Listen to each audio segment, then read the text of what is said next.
me tonight. They got to see me. I think if you got a guy like that, like that, 6'4", guy, you got to trust. Everybody watching tonight. So I tell you what, if you get fired into the next, you're in the wrong business. We control this. We run this. And anybody coming out of the house, they got Jordan Davis last season. They bring Fletcher Cox back in Philly. So I'm sitting there like, we need to put something on this offensive line to combat that. What is going on? Welcome back to the End Zone Experience. The 5-3 Dallas Cowboys are prepared for an NFC bully session against the 2-7 New York Giants, man. Cowboys are looking for their 12th straight home victory. And after a disappointing loss, man, looking to, come back and get some revenge on this division. Yeah, look, confidence builders, right? Mm-hmm. And I definitely think it starts this week. I don't know what type of revenge they're going to try to get, right? I can't recall the score. The first one, was it 40-0? Might have been 38. 38. Either it's all the same, right? So just going into this one, I think we're feeling good, but you got to understand that you can't overlook a Giants team, right? They coming out here hungry. Yes, they have a lot of people is out, and we'll talk about that. But I think for where we are, especially what we put on film last game, I think overall we're feeling good. There's still some things we want to talk about that we still can improve on. And I mean, week to week, that's something that you still want to see, even through the positives, right? So let's just dive straight into the injury report with this one. I think for this one, the Giants, they got a more lengthy one than us, right? So let's just start with Adoree Jackson, right? He's going to be out. Starting cornerback for the Giants. Didn't matter. He was burnt toast out there anyway, right? So Deion Jackson, he's out. Not a big name. Obviously, Saquon will be out there. I think we'll see a heavy load of Saquon. And Matt Breida is right behind him in the depth chart. So I think they're good there. Evan Neal is out. Similar to Adoree Jackson. Who knows? This might be a chance for them to, find something else. I believe the guy that's filling in for him, let me get the quick name, and I don't think he's played much snaps either. It's let's see. Was it Marcus McKeithen? So not a lot there, right? So he's out. I think another bigger name that's, he's on the questionable side is Azeez Ojulari. Outside of that, Paris Campbell, the Giants depth chart with the wide receivers, not a big deal as well. And then Mark Lewinsky, starting guard for the Giants, is going to be out for this one. So that start offensive line is going to have two key guys out, if you want to call them key. Two offensive linemen out, and then Adoree Jackson is also going to be out. And I guess the one we could talk about as well is Darren Waller not being out there. So, that'll make a huge difference, because I think while he hasn't put up the stats, he kind of just him being out there, he's kind of that decoy, and you got to respect Darren Waller, right? On our end, it's not much to talk about, right? We had some people showing up on the report. It looks like everybody is full. One guy was limited, Marquise Bell, as of Friday, but I think Marquise Bell, he's going to play, right? And then Kevontae Turpin, he's been dealing with that shoulder injury all week, and he didn't practice the last practice, so he's going into this game, he's questionable. So not a lot on our end, a few big names on their end, and outside of that, I don't think it'll matter much, but it's some key guys that I do want to talk about heading into this one. So if you want to go ahead and run the numbers, or yeah, we can run the numbers. I do want to bring up real quick. So I know McCarthy mentioned that Tyron Smith is probably just going to be a healthy scratch at practice the rest of the season, and just expect to see him on Sundays. Totally makes sense. The less reps we have to give him, the better, man. Less of Tyron is more of Tyron in the long run. But hopping right into the numbers, man. So you look here, the Giants defense giving up 24.1 per game. That is 24th worst in the league, and this is a Cowboys offense, third best in the league at points per game, man. But as you kind of go through these numbers with the Giants on defense, it's not as bad as I expected. But when we get to the offensive side, you're going to see how bad it is for them as well. A lot of discrepancies that favor us on this side. Obviously, our rushing numbers are low compared to what they're giving up, but I expect this to raise our average after this week. Time of possession, man. The Giants aren't too bad on defense when it comes to time of possession. I actually expected that to be a little different. What stands out to you the most on this side of the ball? Nah, truthfully, I think it just teams are scoring so fast against them that you don't really have to hold the ball too much, right? 127 rushing yards a game. That's a huge number, right there. 25th worst, by the way. 25th worst, right? And this is leaning straight to, I would say things that we want to see. Everything is kind of clicking right now. Now, I would say that about the offense. The past 3 weeks, I can say Mike McCarthy has finally kind of just let the leash off for Dak. Dak is cooking. He looks full in control. CD, the receivers, looks a little bit more less a Gallup, more Toba than those guys in there. So honestly, everything we've been asking for is kind of like we're leaning that way. And hey, we went and got a Martavius Bryant as well. I don't foresee us seeing him right now. He's going to be on the practice squad a little bit, but it seems like they're trying to find those answers, right?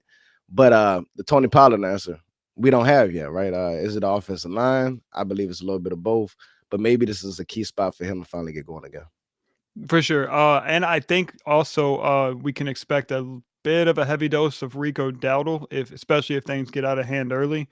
I don't foresee things going exactly like they did last game. Like, yeah, we might have some defensive touchdowns. Deron Bland might do his thing, but do we get another 0 on the board for them? I hope so, but is it likely? Not really. I don't And know. it The Vegas Raiders just held them to 6, which is crazy. You know what I'm saying? So I don't know.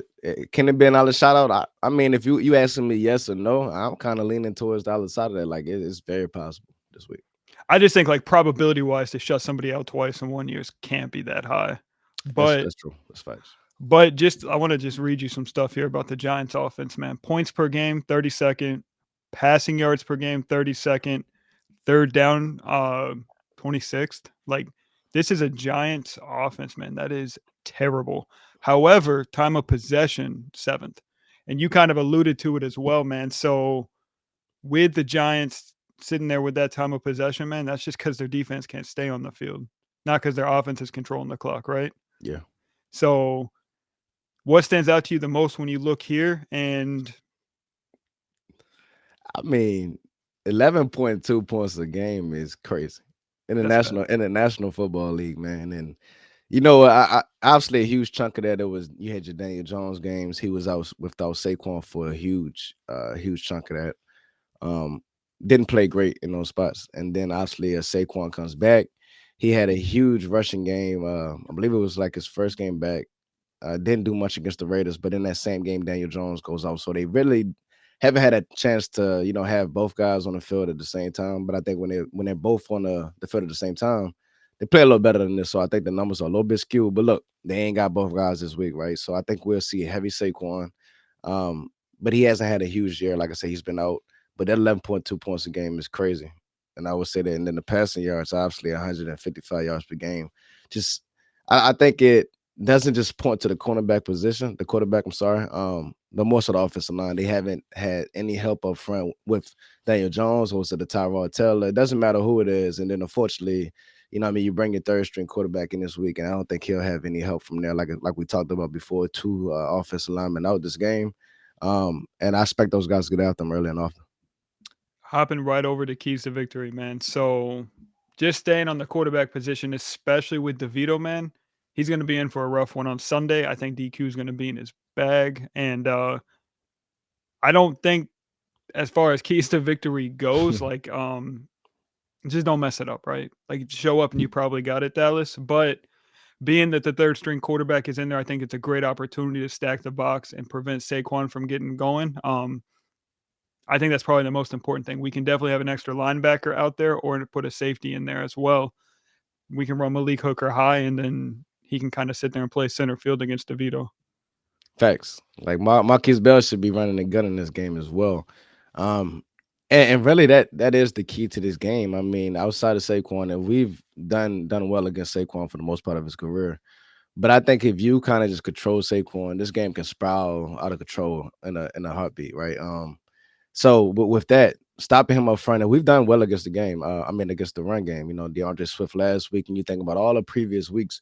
They don't talk about it enough, but we've shored that up. Teams are just not coming out there and doing what they want to do to us in the run game, and that also leads into how we want to play. So if we stack in that box, right, and we taking Saquon out of this, and we actually pushing them back in behind the chains, hey, it's going to be a field day for those guys. I can see Micah getting multiple sacks. Look for Sam Williams in those games. I'm expecting my starters to kind of sit this one out here into the fourth quarter. That's the kind of game I'm looking for. But just looking at your Knicks key on the other side of that, right? So shut Saquon down, obviously, but we talked about a key spot for us to kind of get things going again. Tony Pollard, right? We don't want to wear him down too much. His snaps haven't been crazy, right? But I think it's at this point of the season where you want to kind of find your identity. Our identity right now, I think it struggled a little bit earlier. We didn't know what we was going to be. Was we a defensive team? We couldn't really pass it. We passed it some games. It was a roller coaster. Lately, it seems like our offense is feed CD. You know what I mean? And they're sprinkling a little bit of everybody else and just let that cook. But it hasn't been a Tony Pollard presence at all. So I'm wondering if we can just have some type of balance there, and this would be a key spot for him this week. Absolutely. And being that, the Giants are 2-7 back against the wall, I don't think Dayball is coaching for his job right now. I think it's pretty understandable when you pay Daniel Jones and then lose Daniel Jones It's tough. that you stink. I think Dayball's a solid coach, but I mean, prepare for a New York Giants kitchen sink game. They got embarrassed week 1 at home, and they're going to come out here and try to run some trickery on special teams. You might see a couple fake punts or something like that, but just be prepared for them to hit you with that bullshit. Yeah, they probably would be very aggressive. um, like you said, trick plays. Uh, you know what I mean? You don't know. Like, will it be fake punts, fake field goals, flea flickers, like triple reverses? You don't know what's going to happen, right? But I'm on both sides of it where it's like, for how long? Hmm. Because you sitting here at 2-7, you lose Daniel Jones, and in the back of their mind, and Mara and those guys in the front office, I know they kind of wondering like, all right, how far are we really out of this Caleb Williams sweepstakes? And we kind of see that every year. We've seen it with the Cardinals getting off of Josh Rosen, going to get opposite Kyler Murray, and then Kyler Murray may even be dealing with the same situation again this year. It Hmm. happens year to year. You pay a guy, but like you make those type of moves if it happens. So they kind of may be on the brink of tanking this thing out, but I think they will come out here early and see like where they are as a team for sure. For sure. I do want to talk just a bit about Dak Prescott and the success that he has had over the last couple games that you mentioned, man. I want to say, and this is just fantasy football talk, but he's been a top 3 fantasy quarterback the last 3 games or something like that. And last week, it's crazy, man. Really a game of inches, but the Cowboys are going to do cowboy things from time to time, man. And we lost a game that was very winnable. Um, but take nothing away from Dak Prescott. I expect him to come out against the Giants team that he has bullied for years now and really, really take care of business here. Yeah, I mean, look, Dory Jackson is old. Like I said, it didn't matter, right? I was thinking he was getting cooked regardless, but you all know 2 rookies here. Not Adore, but Deontay Banks is going to be out there. You know what I mean? And I would say this about Deontay Banks. I think for his start of his career, he's decent. Mhm. But it's gonna be tough, right? For him, Trey Hawkins is gonna be out there. The third guy, I'm gonna just call it a no name right there because I think they're still gonna make shift whoever's gonna be in the nickel spot. If so, so that secondary is weak. So while we will probably try to establish the run game at a certain point, I do want us to continue what we've been building that foundation the last couple of weeks. But Dak himself. Uh, Playing like a top 3 quarterback, maybe one these past 3 weeks for sure. The numbers he's putting up, we've been asking for him to incorporate his legs. He's been using that. He's just been cutting it loose, man. He's been throwing dimes. And I think Dak is he kind of got everybody on hush right now. It's a lot of chit chat week to week about, hey, is it this or is it that? So even when they lost that game against Philly, you couldn't bring his name up because you seen him. He did everything he could in his power to will us to the victory, and it just didn't show up that way. You know what I'm saying? So definitely shout out Dak. Continue to see CD, but man, like you said, it's home field advantage.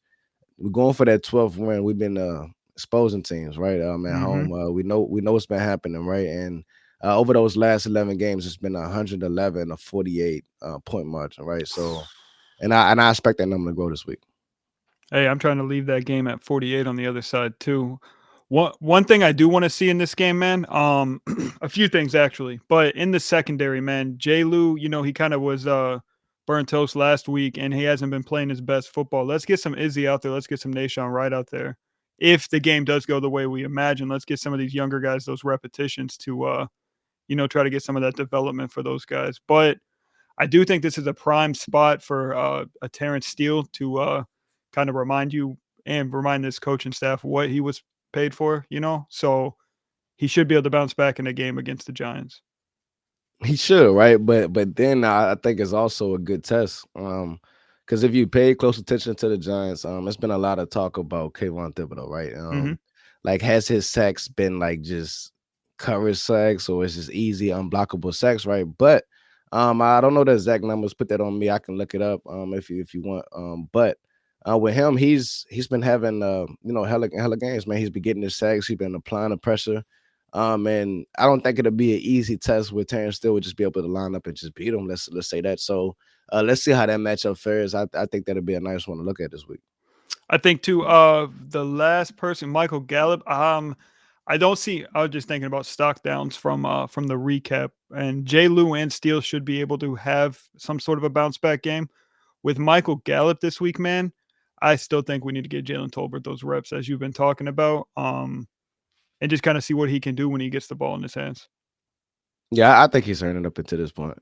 And if I'm looking back at Michael Gallup's stats for that week, I mean, it's 2 receptions, 36 yards. Not bad. Not bad as far as yards per perception, but just in those situations, not being able to get open. It's the stuff that really don't show up on the stat sheet. But that drop, that pivotal drop will show up on the stat sheet. And it just goes into, I just think with him, I don't see it, man. You know what I mean? He hasn't been focused. I can't really blame it on the ACL no more. He's a year removed from it, so I think what we have right now is I just think it is what it is situation. So I agree with you on that one. Let's put Tolbert in there and let him roll because he got to build those confidence as well. And really, it seems like him and Dak got a good chemistry. Dak trusts Tolbert. Obviously, he went to him in a key situation, but you know what I mean. It seems like those two got a good you know what I mean chemistry together. Obviously, they was working on it all off season, so I think if he was to get in there, I think they could click right away and just take some pressure off of CD. One thing I know too with Tony Pollard, man, we know Tony Pollard is an elite running back. His numbers are not reflecting that at this point in the season. And I know we've talked a couple times about is it the coaching staff not running him? Is it the line? Is it him still bouncing back? But I do kind of like the fact that we're 5-3. It's week 10, and his touches are not that high. And Right. I almost wonder if there's an anticipation to increase those touches closer to January. Yeah, and like I mean, you think about it right now, where we are, right?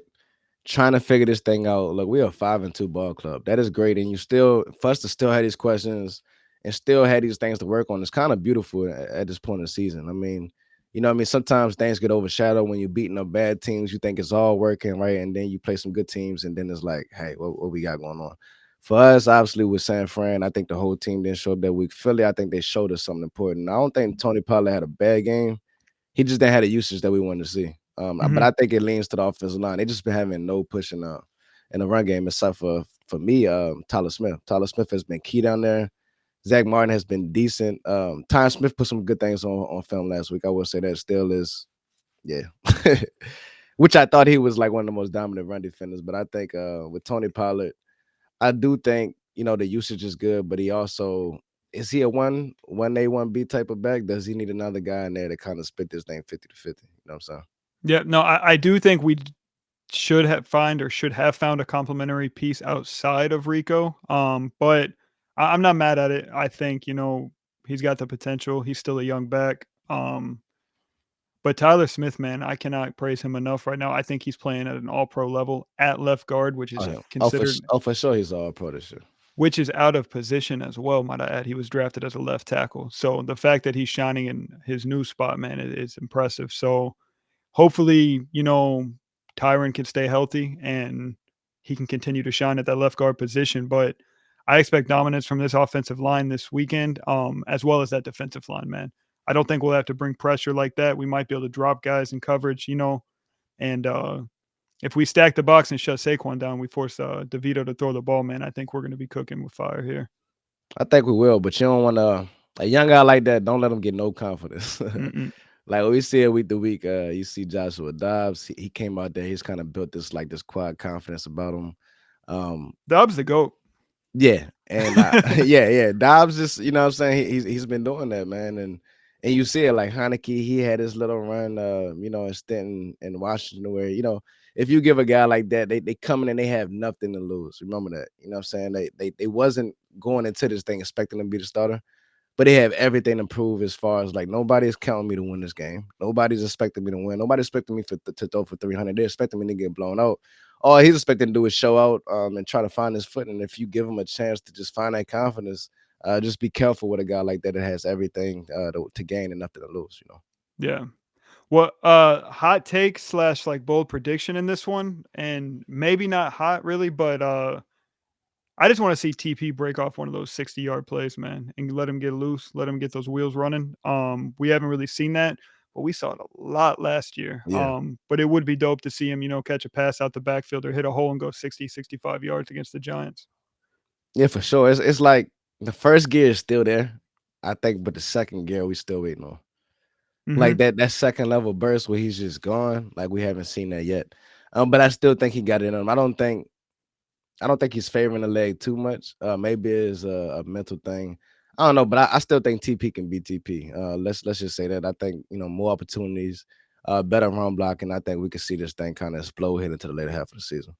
Do you have a score prediction on this one? For this one, just thinking about it, the way Dak cooking, the way the offense is going on, I don't expect no slowing down. Especially with the cornerbacks is going to be out. I'm looking at a 40 burger again. I'm gonna be honest. I'm looking at this thing late around, let's say like 43, Mhm. 43, but I don't see them scoring no more than 10 points. So I'm gonna go 43 to let's say 7. So I think the spread right now is sitting right at 38, which reflects the 38-0 victory, which I believe it was. It could have been 40. Also 17-point favorites at home, man. The line was 16.5. It moved this morning over to 3 scores. And this is the biggest spread of this NFL season. Do they cover? The Giants, The Cowboys. I think so. Lay the I, 17. I'm a betting man, but I will not be in there just betting. That's a crazy number, right? But what I mean, do I feel like we can cover that? For sure, I do. Last question I got for you. Cavante Turpin has been this close on those returns, man. Is this the week he finally gets one home? That's if he plays. I'm not sure he'll play this week. If you've seen some of the clips, it looks like he's been shadowing Deuce Vaughn, kind of just in his ear, giving him game, trying to get him prepped for this one. So just kind of seeing how that flow. I wouldn't be surprised if the Cowboys are looking at this game like you've been a little bit banged up, you've been dealing with the ankle sprain, you dealing with your shoulder. Go ahead and rest this one up. Maybe they don't feel like they need him this week, but if he does play, yeah, I think he could take one. He's been close like the last 3 weeks for sure. Bro, he's close every week. Yeah, No, yeah. He's a uh, weapon. I'm totally cool with Cavante sitting this one out and letting Deuce get some reps on special teams, returning the ball. We had high hopes for him coming out. He hasn't really got the playing time this season, but we haven't really needed him out there. But I think that's it from my side. And if that's it for you, then we appreciate you all for tuning into the End Zone Experience. Please don't forget to hit that like, share, and subscribe. You got any final words? Nah, the final words. I just say, man, look, we heading into this pivotal stretch and we close, right? And I think we can win some major games and gain some leeway up in this NFC. So the Giants, Panthers, Commanders, and you see all of these teams. We got a couple tough games here at the latest stretch, but truthfully, the way I'm feeling, I think we can come out of this thing at least like 7-1. I really do feel that way. I feel like the arrow is pointing up. So just be mindful. This is the start of this thing. We think about that Cardinals loss, so we was finally hitting into that stretch, right? Can't overlook the teams that you see from week 11, week 10, week 11, week 12, because we got some important ones coming up. But I think we're right where we need to be. And if you just look at the landscape of it all, obviously we dropped. If the playoffs would start today, we would go to San Fran. But you know what I mean? San Fran hasn't looked so hot. And I think you spoke of this where, this changes week to week, right? So it's important. We're right where we want to be. Obviously, I think we're a playoff team. Let's just see if we can gain some traction on Philly. Like they went up 2.5, but it's not over. It's not over till the season is over. So this is important. Let's keep stacking this week. We're still gonna continue that quest for 6. And my last words, I just say this is the End Zone Experience. Appreciate y'all for tuning in. Peace.